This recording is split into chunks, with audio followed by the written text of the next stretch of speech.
আমার চ্যানেলে তোমাদের সকলকে স্বাগত। আজ আমরা ক্লাস 8 এর রায়ান মার্টিনের প্রশ্নবিচিত্রা থেকে পরিবেশের তৃতীয় পর্যায়ক্রমিক মূল্যায়নের 17 নম্বর স্কুল সলভ করব।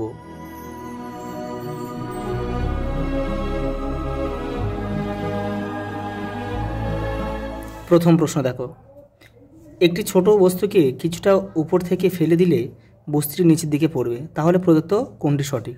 অপশন সি উত্তর হবে। বস্তু ও পৃথিবী একে অপরকে সমান বলে আকর্ষণ করবে। হিরে চকচকে দেখায় আলোর যে ধর্মের জন্য, তা হলো আলোর অভ্যন্তরীণ পূর্ণ প্রতিফলন।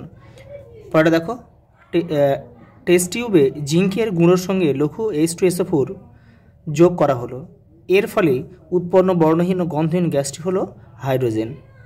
পরেটা দেখো, নিম্নোক্ত কোনটি পরীক্ষাগারে KClO3 থেকে O2 গ্যাস প্রস্তুতিতে অনুঘটক রূপে ব্যবহার করা হয়? উত্তর হবে MnO2। বাড়িতে চুনকাম করার জন্য পোড়া চুনে জল দিয়ে ভিজিয়ে রাখা হয়। 2-3 দিন পরে কলিচুন থিতিয়ে পড়ার পর স্বচ্ছ চুন জলের উপরে পড়া স্বরের মতো আস্তরণটি রাসায়নিক সংকেত কি? CaO3। পরেরটা দেখো, যে অঙ্গাণুর সক্রিয়তা বৃদ্ধি পেলে ক্যান্সার হওয়ার সম্ভাবনা দেখা যায় সেটি হলো লাইসোজোম। পরেরটা দেখো, নিচের কোন জোড়ের একটি রোগ ব্যাকটেরিয়া ঘটিত, অপরটি ভাইরাস ঘটিত? দেখো, এই যে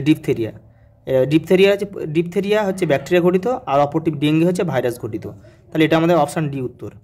পরেরটা দেখো, যে হরমোন অগ্নাশয় থেকে নিঃসৃত হয় ও যার কম ক্ষরণে রক্তে গ্লুকোজের পরিমাণ বেড়ে যায় তা হলো ইনসুলিন। Option D. দেখো পরেরটা কী বলেছে, যেটি মরুভূমির প্রাণী নয় তা হলো, দেখো, গন্ডার। আর বাদবাকি কিন্তু সবই মরুভূমির প্রাণী। ত্রিফলাতে যা থাকে না সেটি হলো নিম, আর বাদবাকি তিনটি কিন্তু থাকে। এই তিনটিকে একত্রে কিন্তু ত্রিফলা বলা হয়, আমলকি, বহেড়া আর হরিতকি। পরেরটা দেখো, পুকুরের জলে একটি গাছের প্রতিবিম্ব তৈরি হয়েছে, প্রতিবিম্বটি সমশীর্ষ না অবশীর্ষ? এটা হচ্ছে সমশীর্ষ হবে, আর প্রতিবিম্বটি অসৎবিম্ব, এটা হবে সমশীর্ষ। পরেরটা দেখো, সত্য বা মিথ্যা লেখো। ঘর্ষণ বলের মান সংস্পর্শ তলের ক্ষেত্রফলের উপর নির্ভর করে, এটা হচ্ছে মিথ্যা। দেখো পরেরটা দেখো, সমবায়তা দেখা যায় কোন, এটা যে শূন্যস্থান হবে, এটা কোন যৌগ বা এটা শূন্যস্থান, এটা এখানে শূন্যস্থানটা হবে। লিখবে জৈব ও জটিল যৌগে। পচা ডিমের দুর্গন্ধযুক্ত একটি গ্যাসের নাম হলো হাইড্রোজেন সালফাইড গ্যাস, H2S সংকেতটা হচ্ছে। কার্বনের কোন রূপভেদটি গ্যাস মুখোশে ব্যবহৃত হয়? সক্রিয় চারকোল। কোষের শক্তিঘর কাকে বলে? মাইটোকন্ড্রিয়াকে। পরেরগুলো দেখো, নাইট্রোজেন স্থিতিকরণকারী একটি ব্যাকটেরিয়ার নাম হচ্ছে রাইজোবিয়াম। একটি বহিঃক্ষরক গ্রন্থির নাম লেখো। লালা গ্রন্থি। পরেরটা দেখো, একটি সামুদ্রিক অমেরুদণ্ডী প্রাণীর নাম লেখো। অক্টোপাস। পরেরটা দেখো, হলুদে কোন রাসায়নিক উপাদানের উপস্থিতির জন্য একে জীবাণুনাশক হিসেবে ব্যবহার করা হয়? কারকিউমিন যৌগ। পরেরগুলো দেখো,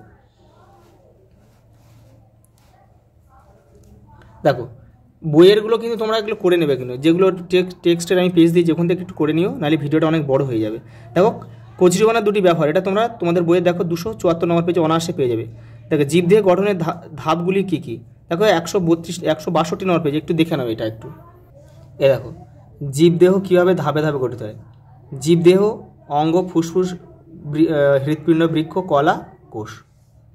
পরেরটা দেখো, অ্যাড্রিনালিন হরমোনকে জরুরিকালীন হরমোন বলা হয় কেন? এটা তোমাদের বইয়ের 225 নম্বর পেজে পেয়ে যাবে। দেখো, অণুজীবের যে কোনো দুটি বৈশিষ্ট্য, এটা তোমাদের বইয়ের 185 নম্বর পেজে পাবে। শাল গাছের দুটি ব্যবহার 274 নম্বর পেজে পাবে। বহুরূপতা কাকে বলে? এটা তোমাদের বইয়ের 125 নম্বর পেজে পাবে। দেখে নাও এটা। অক্সিজেনকে একই সঙ্গে অ্যাসিড বা ক্ষারের উৎপাদক বলে কেন? কারণটা দেখো, এখানে লিখে দিয়েছি, একটু দেখে নাও। এই দেখো, কারণ অক্সিজেন ধাতু ও অধাতুর সঙ্গে বিক্রিয়া করে ক্ষারীয় ও আম্লিক অক্সাইড গঠন করে, সেই জন্যই বলে। পরেরটা দেখো, ভর সংখ্যা কি ভগ্নাংশ হতে পারে? যুক্তিসহ লেখো, দেখে নাও। পরেরটা দেখো, ঘন মাধ্যম থেকে লঘু মাধ্যমে যাওয়ার সময় আলোর প্রতিসরণ রেখাচিত্রের সাহায্যে দেখা। এটা তোমাদের বইয়ের 151 নম্বর পেজের যে চিত্রটা রয়েছে সেটা লিখবে। তোমাদের টেক্সটের 51 নম্বর পেজের চিত্রটা, একটু দেখে নিও। বাঁ দিকের চিত্রটা দেখবে, একদম নিচের দিকে ওই পেজের। কোন কোন ক্ষেত্রে আর্কিমিডিসের নীতি প্রযোজ্য নয়। দেখে নাও একটু। পরেরটা দেখো, একটি সৎ প্রতিবিম্ব ও একটি অসৎ প্রতিবিম্বের উদাহরণ দাও। দেখো সৎ প্রতিবিম্ব দেখো সিনেমার পর্দায়, আর অসৎ প্রতিবিম্ব দেখো সমতল দর্পণে অসৎ প্রতিবিম্ব দেখা যায়।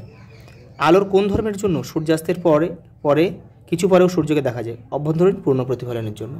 পরেরটা দেখো, উত্তরবঙ্গের বনভূমিতে থাকা একশৃঙ্গ গন্ডারের অস্তিত্ব বিপন্ন হয়ে উঠেছে কেন? তোমাদের বইয়ের 242 নম্বর পেজে কিন্তু পেয়ে যাবে। দেখো মশলা আমাদের কী কী কাজে লাগে? তোমাদের বইয়ের 277 নম্বর পেজে পাবে। একটি অ্যান্টিবায়োটিকের নাম লেখো। দেখো স্ট্রেপ্টোমাইসিন বা পেনিসিলিয়াম লিখতে পারো, আবার পেনিসিলিয়াম, এটা কিন্তু প্রথম অ্যান্টিবায়োটিক পৃথিবীতে সৃষ্টি, আলেকজান্ডার ফ্লেমিং করেছিল কিন্তু এটা। দেখো পরেরটা দেখো, খাদ্য প্রক্রিয়াকরণে ব্যাকটেরিয়া ও ছত্রাকের একটি করে ব্যবহার উদাহরণ সহ লেখে। তোমাদের বই 192 নম্বর পেজে পেয়ে যাবে এটা। পরেরটা দেখো, Al2O3 এর সঙ্গে অ্যাসিড ও ক্ষারের বিক্রিয়ার উপযুক্ত সমীকরণ দিয়ে বোঝাও কেন একে উভয়ধর্মী অক্সাইড বলা হয়। 117 নম্বর পেজে পাবে। পরেরটা দেখো, গ্রিনহাউস এফেক্ট কি? এটা তোমাদের বই 143 নম্বর পেজে পাবে। একটি গ্রিনহাউস গ্যাসের নাম লেখো তো। CO2 কার্বন ডাইঅক্সাইড আর CH4 মানে মিথেন। বয়ঃসন্ধিকাল কি? এই সময় ছেলেদের মধ্যে কি ধরনের দৈহিক পরিবর্তন ঘটে? তোমাদের দেখো বইয়ের 229 নম্বর পেজে পেয়ে যাবে এটা। পরীক্ষা নিরীক্ষার মাধ্যমে রাদারফোর্ড পরমাণুর গঠন সম্বন্ধে যেসব গুরুত্বপূর্ণ সিদ্ধান্তে পৌঁছেছিলেন তার মধ্যে 3টি সিদ্ধান্ত লেখে। এটা তোমাদের বইয়ের 73 নম্বর পেজে পেয়ে যাবে, দেখবে স্বীকার্য বলে একটা রয়েছে, ওখানে দেখবে। একটি নিউক্লিয়াসের চিত্র অঙ্কন করে নিম্নলিখিত অংশগুলো চিহ্নিত করে। এটা কিন্তু তোমাদের বিভিন্ন এই যে সেটগুলো রয়েছে, বিভিন্ন সেটে এই প্রশ্নটা রয়েছে, এটা ভালো করে প্র্যাকটিস করবে, এটা কিন্তু খুব ইম্পর্টেন্ট। 174 নম্বর পেজে এটা পেয়ে যাবে ছবিটা। দেখো এটা প্রদত্ত চিত্র দুটিতে একই বস্তুকে দুটি আলাদা আলাদা তরল এ আর তরল বি ছেড়ে দেওয়া হয়েছে। এই যে তরল এ দেখতে পাচ্ছ, তরল এ, এদিকে তরল বি। এবার দেখো কি বলছে, এটা এর দায় কী বলছে দেখো, কোন ক্ষেত্রে বস্তুটির দ্বারা অপসারিত তরলের ওজন বেশি হবে? দেখো এই যে দেখো এই যে ছবিটা, এই ছবিটা দেখো, এটা ভাসছে, তার মানে কিন্তু এই যে জলটা সরিয়েছে সেই জলের ওজনটাই বস্তুটার থেকে কিন্তু বেশি, মানে প্লবতা বেশি, সেই জন্য কিন্তু বস্তুটা ভাসছে। তাহলে অপশন কী হবে? এ।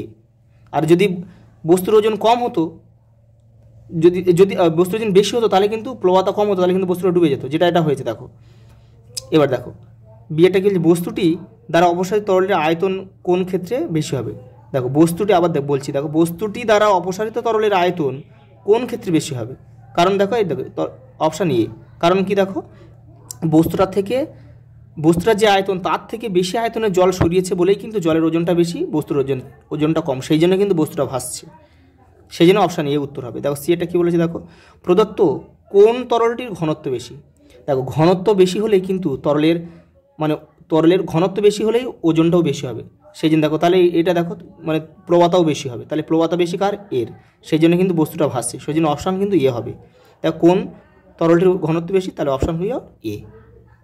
আজ এই পর্যন্ত, দেখা হবে পরের ভিডিওতে।